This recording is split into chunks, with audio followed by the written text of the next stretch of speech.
Pour devenir meilleur, il faut savoir se lancer des challenges, qu'ils soient créatifs, professionnels ou sportifs. Et c'est le chemin sportif que j'ai choisi pour cette année avec un défi presque impossible dans le but de me surpasser. Et ça m'a apporté bien plus qu'un meilleur cardio. Il est temps de vous raconter cette épopée, les doutes, les apprentissages et si au final ce challenge est réussi ou pas. Il y a 6 mois, je me suis officiellement lancé dans ce projet Sub 180, réussir mon premier marathon en moins de 3 heures. 42 km à courir à plus de 14 km/h pour être marathonien, oui, mais surtout en le faisant assez vite pour entrer dans le top 3% de ces coureurs. Et cet objectif, je voulais l'atteindre lors de mon premier marathon officiel, ce que personne ne fait, tout simplement parce que c'est un peu débile. Car même avec la bonne prépa physique, le jour J, pour maintenir 42 km à cette allure, il va falloir que je pousse mon corps et surtout mon esprit dans ces derniers retranchements. Alors évidemment, tout cela demande un entraînement extrêmement rigoureux qui devait s'étaler sur 6 mois. Et entre mes déplacements à l'étranger et un problème au genou, j'ai à peine fait 3 mois présents à temps complet. Voilà comment ça s'est passé et comment on s'entraîne pour un tel chrono. L'entraînement, le vrai, commence début juin 2024, soit 4 mois avant la course qui sera le marathon de Lyon. 16 semaines, c'est pas mal, mais avec mon niveau actuel et mon emploi du temps, je sais que c'est peu, très peu. Je me lance donc un programme avec mon application d'entraînement Campus Coach. L'entraînement consiste en 4 séances par semaine avec un volume hebdomadaire entre 35 et 67 km. Il y a 2 séances en EF, endurance fondamentale, où je cours tranquille pour faire du volume sans me blesser. Ensuite, une séance avec des intervalles pour travailler la vitesse et habituer mes muscles à courir plus vite, plus longtemps. Et enfin, la fameuse sortie longue du dimanche, à un rythme tranquille mais sur des distances de plus en plus grandes. En juin, je suis pas encore vraiment dedans, l'objectif me paraît loin et cela ne m'inquiète pas assez. Je réussis 15 séances sur 16 et cela me donne un total de 165 km sur le mois. On commence gentiment. En juillet, tout se complique, car j'enchaîne 2 gros tournages à l'étranger avec seulement 5 jours chez moi sur 30. Et le problème, c'est que je pars dans des endroits où courir va être compliqué. On commence en Afrique, où j'arrive à faire en moyenne la moitié des runs prévus, et ce, dans la savane. Entre le sol plein de sable, la chaleur et les potentiels prédateurs autour, autant dire que les sorties sont laborieuses, mais quel bonheur en même temps de courir dans de tels paysages. Et dans les idées peut-être de merde du jour, il est temps d'aller courir dans la savane, voilà, parce qu'après tout, pourquoi pas. Oh, y'a un gnou là-bas, mais attends, mais ça me fait peur, moi je peux pas courir vers un gnou, il va se barrer, mais... C'est trop drôle. On est d'accord que le gnou, si je lui cours dessus, c'est pas lui, il me court pas dessus, il s'en va. J'ai un doute. Est-ce que tu t'en vas si... Ah c'est bon, il s'en va déjà, bon. Le problème c'est que là, je suis au milieu de rien, mais je suis surtout une belle proie. Parce que j'ai le comportement d'une proie, donc c'est pas dingue. J'espère juste qu'il y aura rien de problématique parce que j'ai que ça pour me défendre. Autant dire que je vais pas aller loin quoi.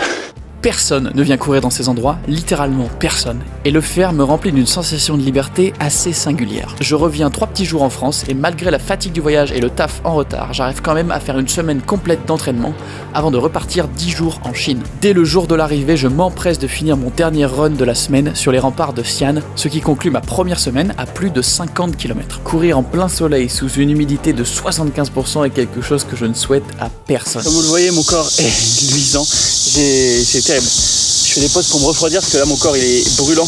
Voilà, ça c'est l'état de ma peau. Elle évacue tout ce qu'elle peut. Allez, on lâche rien et on y retourne. Ça demande beaucoup de détermination et de discipline de partir courir lors de ces tournages à l'étranger car le temps et surtout l'énergie sont limités. J'ai pu réussir 2 autres séances dans des endroits de dingue malgré la chaleur et nos différents tournages. Pour d'ailleurs finir par courir dans un endroit unique, le Faux Paris. Et c'est clairement ce genre de run qui me motive à continuer à courir à l'étranger. Je finis ce mois de juillet sur les rotules avec 24 jours de voyage dans les pattes et un sentiment d'avoir carrément perdu en niveau de course à pied. J'ai couru peu et mal et tout m'a semblé difficile. Et là où les runners se disent mais comment tu fais pour courir dans le sable, les vidéastes eux se disent mais quel bordel d'enregistrer des rushs sur plein de caméras différentes dans plein de pays du monde pendant plus de 6 mois. Sur un projet comme celui-ci, c'est un vrai challenge logistique de gérer tous les rushs filmés sur plein de caméras etc. sans s'y perdre. Et c'est notamment sur les cartes SD et les SSD de chez Lexar que j'ai enregistré la plupart des rushs. Et ils ont sorti plein de nouvelles gammes de cartes SD et de SSD qui vont vraiment de l'amateur jusqu'au pro. Ils ont notamment pour les photographes et vidéastes amateurs la gamme Silver qui est très dure à battre en rapport qualité-prix. Si tu vas aller plus loin, ils ont la gamme Silver Plus que j'utilise actuellement d'ailleurs pour enregistrer avec mon Canon R6 Mark II en 4K50 et c'est aussi cette gamme là que j'utilise en micro SD notamment sur mon drone le DJI R3 et je filme en 4K50 avec. Et pour ceux qui ont des besoins encore plus avancés, il y a aussi la Silver Pro. Toutes ces cartes sont faites pour être utilisées en conditions assez extrêmes, résistantes à la chaleur, au froid, X-ray proof, dust proof, shock proof et la micro SD est même dite waterproof. Ça, fallait pas me dire 2 fois. Et le produit que j'utilise au final quasiment le plus, c'est un SSD, le SL500, qui actuellement est attaché en MagSafe derrière mon iPhone. Et tout le projet de ce film marathon est d'ailleurs monté intégralement sur ce SSD. Et en plus, c'est les offres du Black Friday. Je vous mets un petit lien en description pour aller checker tout ça. Merci à eux de me soutenir sur ce projet. C'est vraiment important d'avoir des sponsors sur des projets comme ça, clairement. On repasse à la suite de mon entraînement après ce mois de voyage intense et fatigant. Au mois d'août, je pars en vacances dans le sud avec 12 potes et c'est là que la discipline entre vraiment en jeu. Il faut limiter les soirées, se coucher tôt pour être frais pour les entraînements le lendemain parce qu'il n'est pas question que je loupe un seul entraînement. Je me suis tenu à mes 4 séances par semaine, peu importe les sacrifices que j'ai dû faire sur ces vacances. Là, je viens de me faire 5 fois 6 minutes à 4 minutes du kilomètre. En plein soleil, ça réveille, putain. J'ai fait 45 tours de stade, je crois. Je sens mon niveau remonter petit à petit et c'est vers mi-août que commence un nouveau cycle sur mon programme Campus Coach, l'allure marathon avec pré-fatigue. Des entraînements assez coriaces où j'ai un échauffement, puis des sprints pour me fatiguer, puis ensuite des blocs à l'allure marathon visée le jour J, soit 4 minutes 15 par kilomètre. Et ça fait mal. Mon corps est fatigué, mais je sens quand même une belle progression, ce qui me laisse un soupçon d'espoir. De mi-août à mi-septembre, j'accorde beaucoup de temps aux entraînements pour bien dormir, ne pas louper de séance. Aujourd'hui, séance de la mort. 5 blocs à 3,55 pendant 7 minutes. Heureusement, je suis bien accompagné. Valentin est venu m'aider et me soutenir parce que ces séances-là, elles sont horribles. Ah, ça fait mal. Hein. Deuxième bloc, il y en a 5 à faire. Moi, j'avoue, j'étais pas prêt à être là. Mais bon, non plus, t'inquiète. Pour faire moins de 3 heures, il faut se donner. Il faut y aller tous les 2 jours.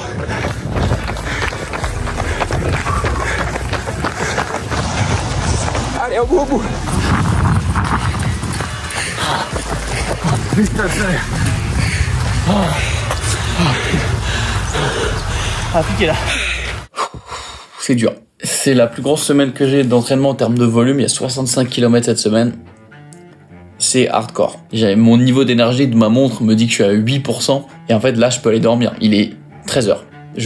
Franchement, je peux aller dormir. On en arrive à un stade là où c'est presque un taf à mi-temps, quoi, tellement ça prend de temps. Et alors qu'encore une fois, j'ai pas... c'est 65 km, ça paraît beaucoup pour certains, mais pour d'autres, c'est que dalle. Franchement, je pensais vraiment pas que ce serait aussi dur.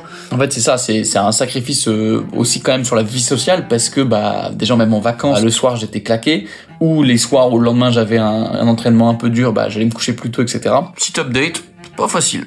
Mais on continue, on lâche rien, et on va voir... putain, je baille 13h. J'enchaîne les runs avec des amis, notamment sur les sorties longues, 21 km, puis 24 km, puis 27 km, puis le boss final, une sortie de 31 km. Je décide de la faire à Angers, sur le même parcours où j'ai fait mes 42 km seul il y a un an, là où l'idée même de ce projet est née. Cette sortie est brutale. J'ai déjà 3 séances dans les pattes cette semaine-là, le corps est fatigué et pourtant, je dois courir 1h15 à mon rythme tranquille, soit autour de 5 minutes 10 par kilomètre, puis 2 blocs de 30 minutes à 4 minutes 15 par kilomètre, avec un maigre 2 minutes de récupération entre les blocs. C'est aussi un vrai enjeu car c'est la sortie test pour l'équipement et surtout l'alimentation. Je fais tout comme en condition de course. La première partie passe vite car je suis avec mon pote Flo qui me suit à vélo, on discute, tout roule, enfin lui roule et moi je galope. Encore 14 minutes et après on commence le dur. Là on est à 12 bornes à peu près. Pépère, il fait bon, il fait beau, il fait frais avec un petit soleil. Franchement, plutôt bien. J'ai peur de l'après, mais pour l'instant ça va. Arrive le premier bloc à allure marathon et il fait mal, car je dois constamment remettre du rythme pour maintenir le 4 minutes 15 et la pause de 2 minutes me surprend car à peine le temps de manger mon gel et boire un coup que c'est reparti. Et le deuxième bloc de 30 minutes est long. Très long. Je suis au bout du rouleau à la moitié et tout se fait au mental.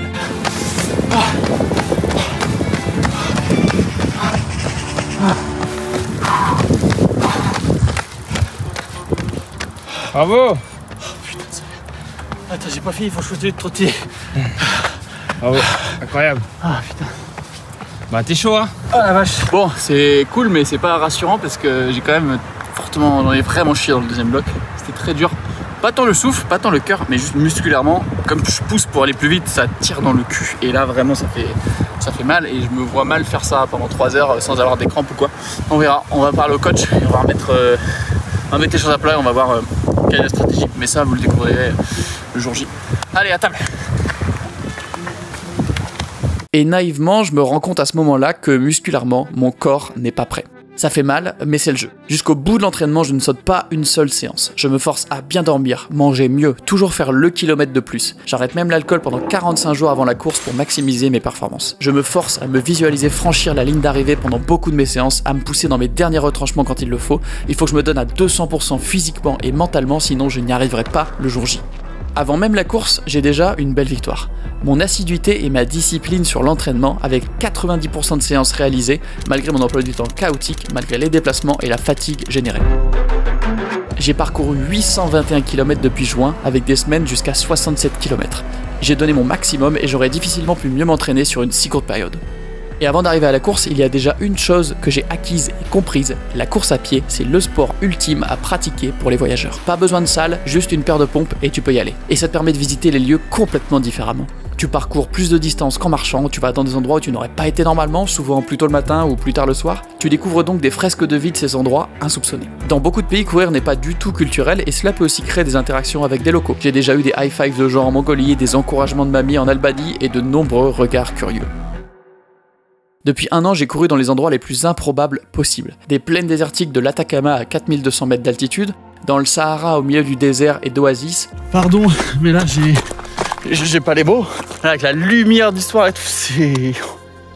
Franchement, j'ai la musique de Dune. J'ai l'impression de courir sur Arrakis, c'est incroyable. Genre, j'ai pas les mots. Allez, on continue. Wouhou! J'ai aussi pu essayer de courir sur des lacs et des rivières gelées en Mongolie par moins 15 degrés. Je cours sur une rivière gelée. Enfin, pour la Mongolie. Coucher de soleil de fou. Qu'est-ce que vous voulez que je demande de plus? Et c'est une nouvelle session running improbable. Il fait moins 14 à peu près, je crois. Je m'aventure sur un lac gelé. Parce que je suis désolé, mais ça c'est incroyable. Hein. Là, je vais essayer d'aller par là et de revenir comme ça. Faire 10 bornes. Ok, je vois le... Oh là là, ouais, j'ai Aucun grip. C'est vraiment... Ok, ça va être compliqué. Puis j'ai exploré les bords du Saint-Laurent au Canada, pour ensuite aller dans la savane en Afrique, et enfin en Chine. Ouais, ça fait beaucoup. Dans certains de ces endroits, je suis peut-être un des seuls à avoir couru là, car trop reculé et surtout trop éloigné de la culture locale, et ça, je le prends comme un immense cadeau. Moi qui voyage beaucoup, souvent sans prendre le temps de profiter, en arrivant le soir dans un endroit et en repartant le lendemain matin, me créer une bulle de course ne serait-ce que de 30 minutes, ça m'a permis d'en voir plus, de m'imprégner plus et de visiter différemment. Je me suis souvent senti privilégié de me retrouver seul devant ces spectacles de la nature, et avec la bonne musique dans les oreilles, c'est le frisson, voire même les larmes assurées. Et pas besoin de faire aussi exotique, j'ai aussi couru en bord de mer en France, et c'était tout aussi incroyable. Bref, si vous voyagez, proche ou loin, prenez une paire de baskets, ça va forcément vous amener une réelle évasion et des moments uniques. Bon, maintenant, le jour du dénouement approche. Est-ce que tout cet entraînement aura été suffisant? Il est temps de se diriger vers Lyon pour le découvrir. Et comme je ne connais pas une bonne partie du parcours, il faut tout simplement aller reconnaître le terrain, mais on va le faire d'une façon un peu spéciale. Je sais que je t'attends. Personne ne me repère dans ces conditions-là. Si bien, ça va être... Ok, c'est parti, allez. C'est pas bon, bonjour. Bonjour. Kéké va. Il est content, hein. Il vit ce garçon. Il vit. Comme tu as vu sur le plan, tu prends tout droit, Ouais. tout droit. C'est marrant, mais faire le parcours en Jaguar et en courant, je pense que ça va pas être le même projet. Donc là, ça paraît bien, il fait beau, il y a du soleil. Je pense que dimanche, s'il pleut, ça ressemblera plus à ça. Allez, Charles. Ouais, je pense que c'est un meilleur moment là maintenant, clairement. Regardez-moi comme c'est beau là. L'aller, il est compliqué parce que tu as des faux plats montants, tu en as deux. Et le retour, tu te dis, putain, c'est vraiment une chier pour revenir à Lyon, quoi. Donc là, mentalement, en fait, c'est assez dur. Ok, c'est un combat. Bon, on a fait tout le nord du parcours, maintenant on fait les quais et le sud. Franchement, ça va être beau, regardez-moi ce petit parcours. Ah, c'est facile là avec vos machins, hein, mais quand on sera là dimanche en train de courir sous la pluie, ça va être moins marrant. Hein. Oh le kékos, oh le kékos. Ah oui, on est là, j'avais pas compris. Et là, il y a Confluence. Putain, c'est vraiment la pire reco de terrain de ma vie, c'est ma première et c'est la pire. Ah, c'est pas runner, ça, c'est pas l'esprit running, ça. Au final, notre repérage a été laborieux et j'ai pas fait certaines parties du parcours et je m'en voudrais pour plus tard. Mais là, il me manque un truc très important qu'il est temps d'aller récupérer au village, le dossard.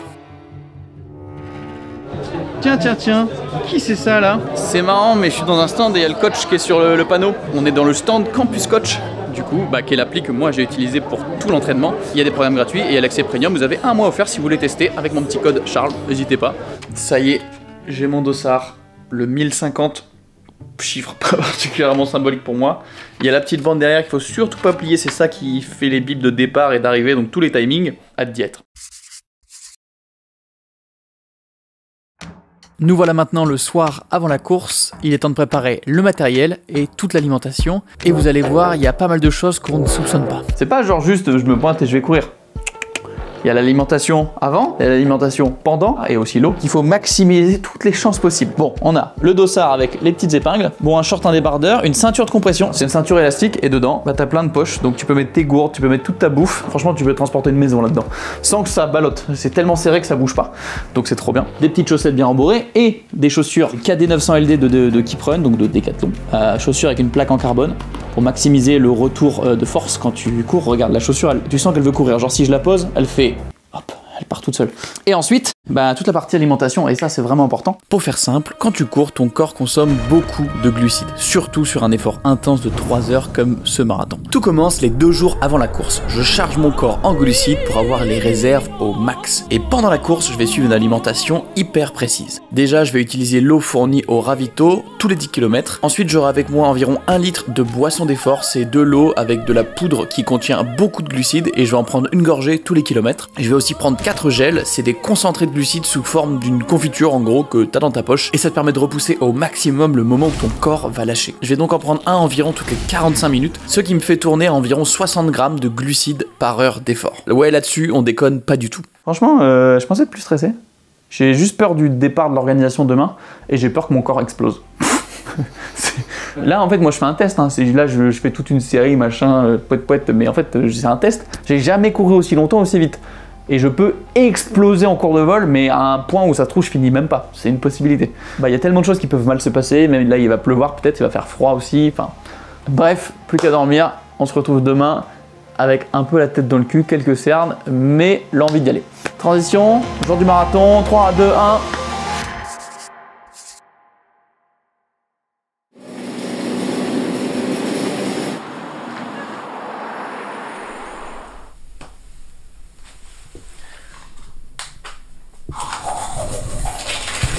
Et en sortant de notre Airbnb, je découvre une surprise à laquelle je ne m'attendais pas du tout. Allez Charles, allez Charles, allez Charles, allez Charles, allez Charles, allez Charles.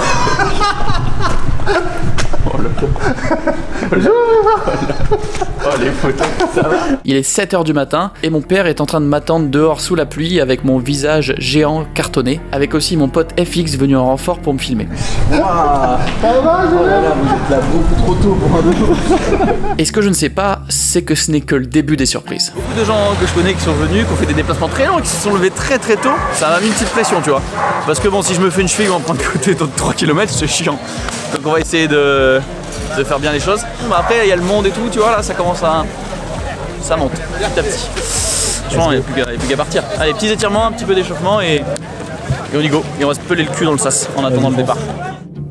Je m'échauffe 5 minutes et il est déjà temps d'aller dans le sas de départ. J'étais censé me placer stratégiquement, mais avec le monde qu'il y avait, c'était très compliqué de bien se placer, donc j'ai fait au mieux. Je focus ma respiration, j'essaye de me concentrer et de me préparer. J'ai tout donné pour en arriver à ce moment.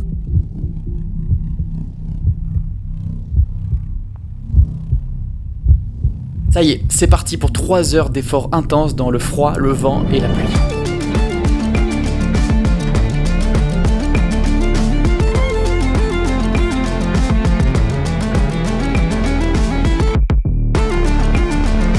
Ça va mon Charles? Un petit mot, en 2-2. Ça va? Je me dis juste un septième de faible. Ah là là, ça fait plaisir. Le Charles les amis. Je me cale sur mon rythme visé de 4 minutes 23 par kilomètre. Je me sens en forme, mais je suis incapable de savoir si je peux tenir 3 heures à ce rythme. C'est un vrai test à taille réelle, et le risque d'explosion en vol est toujours bien là. Oh, je vais te facturer tellement cher, je vais te les vendre tellement cher ces images. C'est horrible de devoir aller à la même vitesse sans faire aucun putain d'effort. Le début du parcours est long, très long. Un aller-retour longeant la Saône de 15 km où je passe pas mal de temps à doubler des gens plus lents car le départ a été trop chaotique pour bien me placer. Cela me prend du focus et de l'énergie, et en plus de cela, je parle avec Julien pour organiser des plans spécifiques, et c'est là que le problème survient, à un point de côté dès le 7e kilomètre. Et oui, c'est un gros problème. Allez, comment tu te sens? Un petit pouce? Super. Allez, accroche, parle pas, accroche. T'es dans le temps, t'es dans les temps. Allez, faut pas qu'on arrête là, tu n'as pas aidé.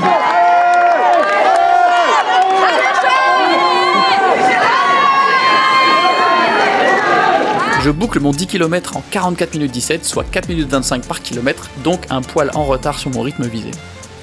Le parcours nous ramène dans le centre de Lyon et la ferveur y est incroyable. C'est presque perturbant d'avoir autant de gens qui te regardent courir, alors que ce sport est plutôt vu comme quelque chose de solitaire.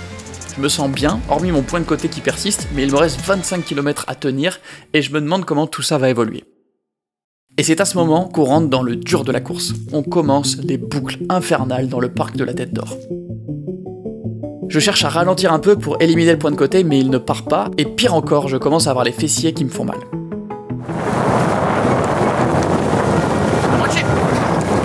Heureusement, on passe la barre de la moitié, avec un temps de 1h33 et 36 secondes pour moi, soit 4,26 du kilomètre. Mon rythme a un peu baissé, mais je reste encore en vue de l'objectif. Par contre, c'est moralement très difficile car le parcours fait des détours constants et on ne voit pas du tout la fin de cette section.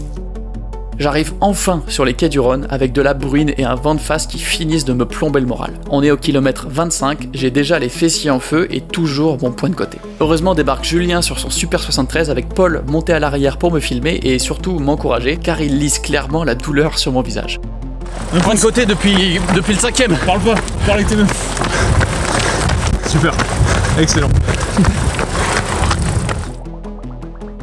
Vers le kilomètre 28 arrive une nouvelle surprise qui me redonne du boost. Je découvre un véritable fan club qui m'attend avec de la famille, des potes venus de Paris spécialement pour l'occasion.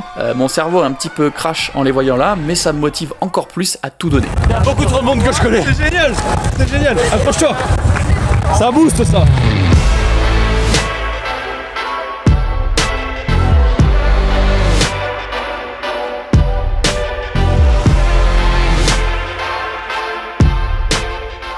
Je pousse et peine jusqu'au bout des quais, au kilomètre 34. Mon rythme moyen est tombé à 4 minutes 50 du kilomètre. Je croise des gens qui abandonnent, d'autres qui en sont presque à marcher. On entre en fait dans la zone de la mort, la zone du mur, le kilomètre 35. C'est souvent à cette distance que ton corps lâche complètement, car trop d'efforts, trop longtemps. C'est bien ce que tu fais, Charles. Je continue mais mon rythme a bien baissé, on est à environ 5 minutes du kilomètre, mais la bonne nouvelle c'est que cela me permet de me débarrasser de mon point de côté que je trimballe depuis quasiment 30 km. On arrive au pont pour rejoindre Confluence, je croise d'ailleurs Valentin et on sent que je vais un peu mieux. Je suis au bout de ma vie, encore 4 km. J'ai mal au cul mon gars. Ton cul. Allez on se retrouve au bout. La suite est brutale, le corps est à bout et tout ne se fait que dans la tête. Et bêtement, je n'ai pas du tout fait cette partie du parcours alors que c'est la plus dure mentalement, donc je n'ai aucune notion de quand ça va se finir. Heureusement, je passe certaines musiques qui me redonnent du boost, notamment Run Boy Run de Woodkid, qui me fait monter les larmes et me donne littéralement des ailes, et je commence à doubler beaucoup de gens devant moi, et mon rythme remonte. De 5 minutes 12 par kilomètre au 39e, je remonte à 4 minutes 43 au 40e, puis 4 minutes 29 au 41e, jusqu'à ce moment lunaire. Je vous montre quand même les backstage, j'ai le père de Charles qui est sur le Super 73, avec toute la famille sur WhatsApp. C'est incroyable, tout le monde est là, allez mon Charles, allez. Ce moment n'a aucun sens et je dois rester focus pour continuer, mais la scène est incroyable. Allez, t'accélères pour eux là. Charles, c'est la fin là, il reste moins d'1 kilomètre. Allez, accélère, c'est bien ça, allez. Tu donnes tout là. Allez, on y va. Allez, reste-moi, on accélère, allez. On arrive au dernier virage et là tous mes potes m'attendent et hurlent. L'ambiance est folle, jamais je ne pensais avoir autant de soutien sur la course. Et il est l'heure de tout donner. La police arrête Julien et personne ne peut me suivre sur la dernière ligne droite, mais je m'envole et remonte à 3 minutes 50 par kilomètre, en doublant quasiment tout le monde. La foule hurle, c'est assez incroyable, même si je suis au bout de ma vie et je passe enfin la ligne d'arrivée.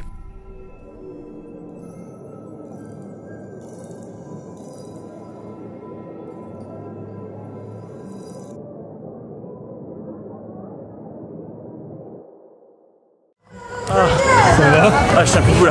Putain, vous avez assuré. Au souffle, c'est nickel. Mon cul ne suit pas. C'est vraiment. J'ai un problème. Je n'ai pas le cul assez musclé. Écoute, tous les gens qui sont devant toi, ils doivent faire 20 kg moins. 85 kg, hein. Je savais en partant que je ne pouvais pas réussir l'objectif visé et j'avais donc réajusté le tir à 3h05 voire 3h10. Et même ça, je n'ai pas réussi. Manque de préparation, conditions pas simples, mais ce que je sais, c'est que j'ai tout donné. J'ai donc bouclé mon premier marathon officiel en 3h14 et 29 secondes. Et pour vous donner un ordre d'idée, ça représente ici le top 8% du marathon. Et au final, je ne peux pas vous dire à quel point j'en avais plus rien à faire de mon objectif en arrivant, car la présence de tous ces amis, de toute la famille venus me soutenir physiquement ou à distance, c'est ça que je retiens. Ils m'ont donné des ailes tout au long de la course, m'ont même accompagné sur une bonne partie de la course en me hurlant dessus pour certains. Il s'appelle Charles. Charles, c'est son nom, c'est bien. Et au final, c'est ça qui compte et je l'ai fait pour les rendre fiers. Ça paraît peut-être un peu naïf, mais c'est la réalité. La course à pied, oui, c'est souvent solitaire, mais dans une course comme ça, avec toute l'ambiance et le public, avec les proches venus attendre dans le froid juste pour te crier dessus l'espace de quelques secondes, ça devient un réel travail d'équipe, un vrai moment de partage. Partage qui se fait d'ailleurs de plein d'autres façons, car je sais que j'ai motivé plusieurs potes à courir plus, ou même à commencer la course à pied. Je sais aussi que j'ai motivé pas mal d'entre vous à se bouger à force de vous partager mes sorties.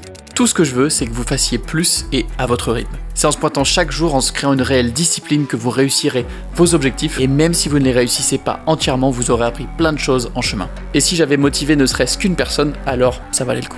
Cette aventure m'a permis de me créer une discipline de fer, de me surpasser physiquement et mentalement, et c'est aussi ça la réelle victoire. J'ai en plus pu apprécier à quel point découvrir de nouveaux endroits et pays était agréable en courant, et j'ai clairement une variété de lieux de course sur Strava qui est dur à battre. Bref, l'objectif n'est pas atteint, mais cette aventure reste une belle réussite et elle n'est clairement pas finie. On se voit au Marathon de Paris en avril et peut-être dans des aventures plus montagneuses prochainement. Et si vous voulez m'aider à faire plus de projets de ce type, partagez ce film à vos potes coureurs et coureuses pour les motiver à en faire plus ou même pour les motiver à s'y mettre tout simplement. Merci d'avoir regardé et à bientôt.